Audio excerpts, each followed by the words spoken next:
गुरु प्यारी साथ संगत जी, राधा स्वामी।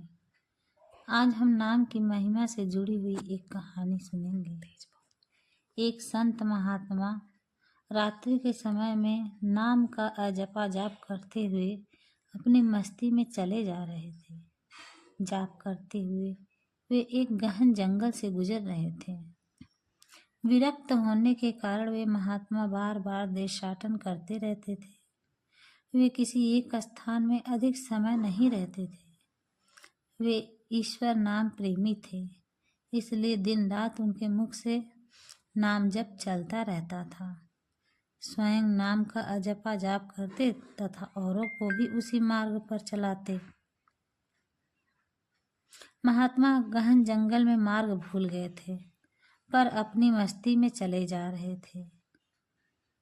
अंधेरे के बीच में बहुत ही दीपमालाएं प्रकाशित थीं। महात्मा जी उसी दिशा की ओर चलने लगे। निकट पहुंचते ही देखा कि वट वृक्ष के पास अनेक प्रकार के वाद्य यंत्र बज रहे हैं। नाच गान और शराब की महफिल जमी है। कई स्त्री पुरुष साथ में नाचते कूदते हंसते तथा औरों को हंसा रहे थे। उन्हें महसूस हुआ कि वे मनुष्य नहीं प्रेतात्मा हैं। महात्मा को देखकर एक प्रेत ने उनका हाथ पकड़कर कहा, ओ मनुष्य, हमारे राजा तुझे बुलाते हैं, चल। वे मस्त भाव से राजा के पास गए, जो सिंहासन पर बैठा था। वहां राजा के इर्द गिर्द कुछ प्रेत खड़े थे।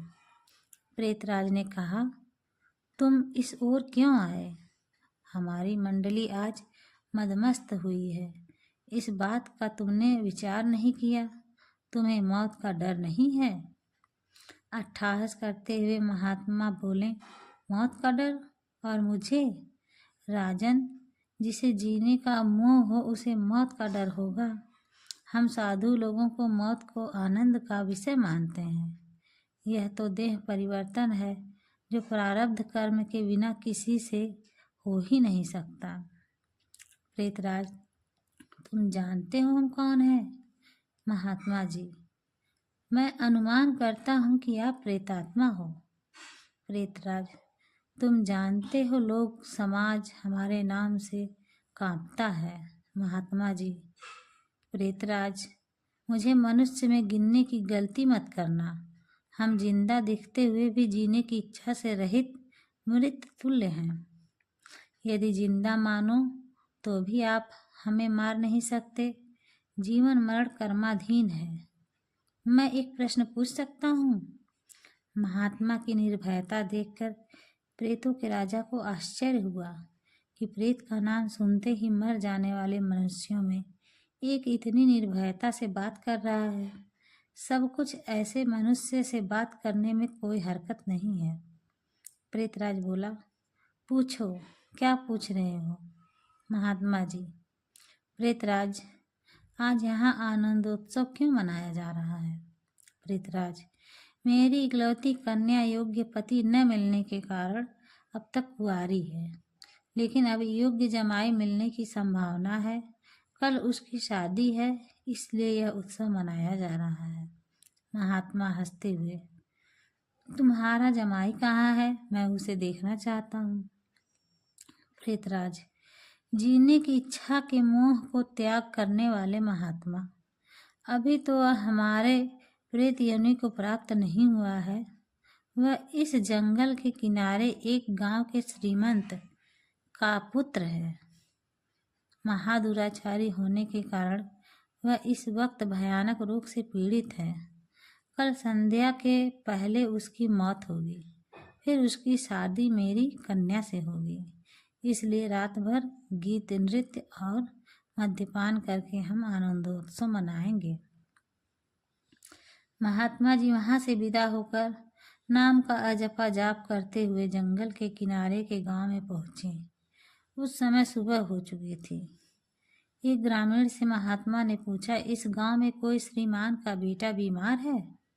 ग्रामीण, हाँ महाराज, नौलखा सेठ का बेटा सांकल चंद 1 वर्ष से रोगग्रस्त है।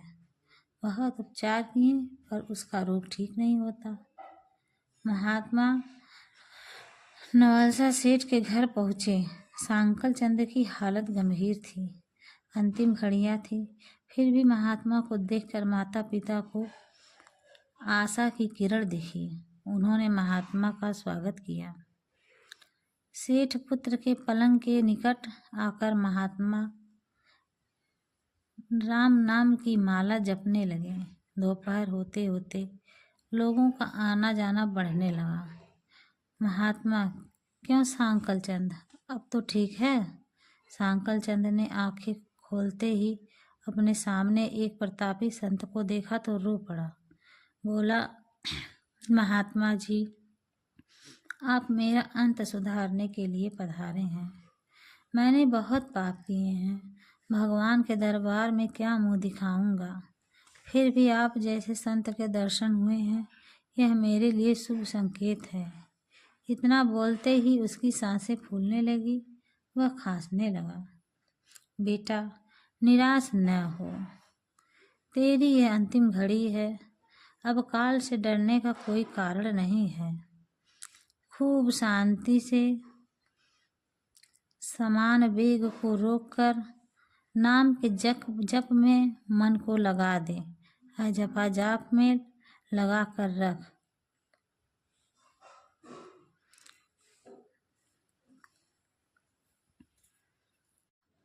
दिन ढलते ही सांकल चंद की बीमारी बढ़ने लगी। वैद्य हकीम बुलाए गए, हीरा भस्म आदि कीमती औषधियाँ दी गईं, किंतु अंतिम समय आ गया।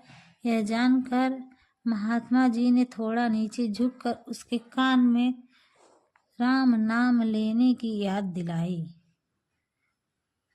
नाम बोलते ही उसके साथ प्राण पखेरु उड़ गए। लोगों ने रोना शुरू कर दिया। शमशान यात्रा की तैयारी होने लगी। मौका पाकर महात्मा जी वहां से चल दिए। नदी तट पर आकर स्नान करके नाम स्मरण करते हुए वहां से रवाना हुए। शाम ढल चुकी थी। फिर वह मध्य रात्रि के समय जंगल में उसी वट वृक्ष के पास पहुँचे। प्रेत समाज उपस्थित था। प्रेत राज सिंहासन पर हताश होकर बैठे थे। आज गीत नृत्य हास्य कुछ न था। चारों ओर उदासी छाई थी।